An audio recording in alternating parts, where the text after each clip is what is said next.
Welcome to Lava Livin Farms. Today we're going to cut up this Rollinia and take a bite out of it. And here we go.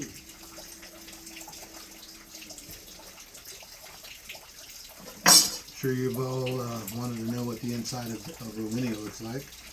And there we go. Isn't that beautiful? Wow. Grab my little spoon here. This one looks perfect.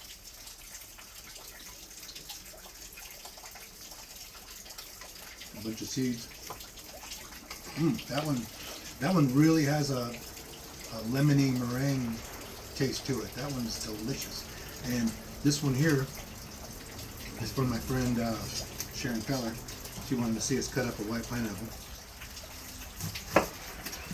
This one looks like it might be a little bit crossed with a gold, but it's still white. They're so soft you can just eat the core.